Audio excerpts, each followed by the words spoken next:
Hello everyone, welcome back to the channel.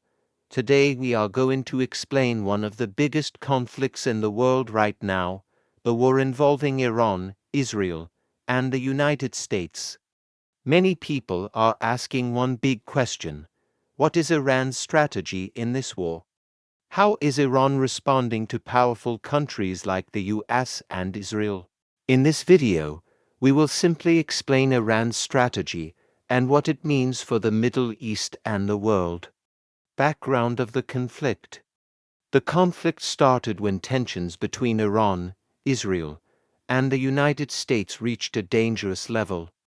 Airstrikes and missile attacks have been reported on several military and infrastructure targets. The US and Israel say their goal is to weaken Iran's military power and stop its missile and nuclear programs. But Iran is not responding in a traditional way like large-scale direct war. Instead, Iran is using a different type of strategy, Iran's main strategy.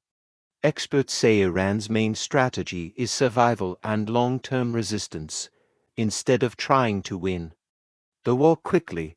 Iran wants to stretch the conflict over time.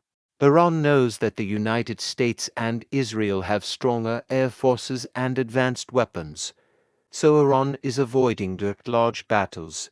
Instead, it is using missiles, drones, and regional allies to create pressure on its enemies.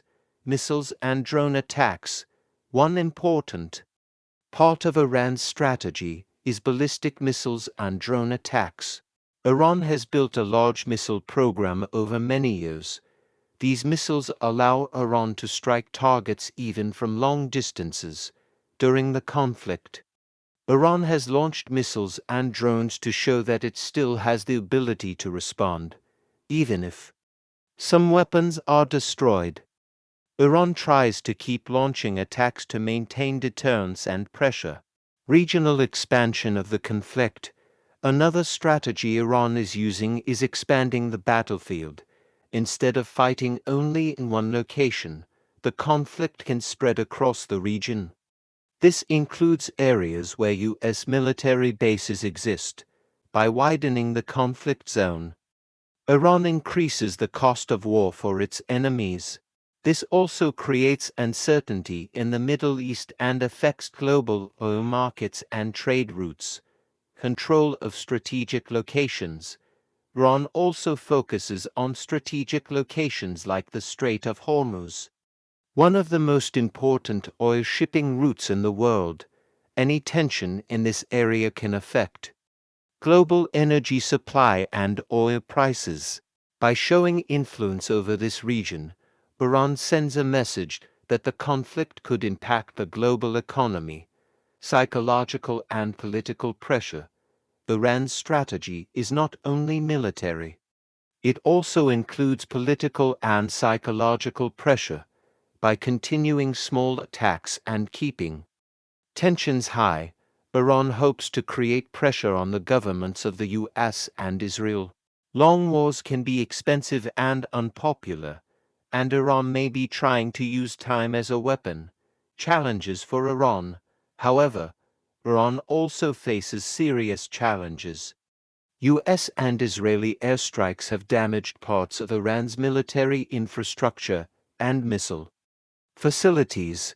Iran's economy is also under heavy pressure because of sanctions and the cost of war. So the country must balance between fighting the war and protecting its internal stability. Possible future of the conflict. There are three possible outcomes experts often discuss. First, the war could continue for a long time as a slow conflict with limited attacks. Second, there could be diplomatic negotiations that lead to a ceasefire. And third, the conflict could escalate into a larger regional war, which would be very dangerous for the entire Middle East. Conclusion. So in simple terms, Iran's strategy is not about quick victory. It is about survival, resistance, and increasing the cost of war for its enemies. By using missiles, drones, regional influence, and strategic pressure, Iran is trying to balance power against stronger military forces.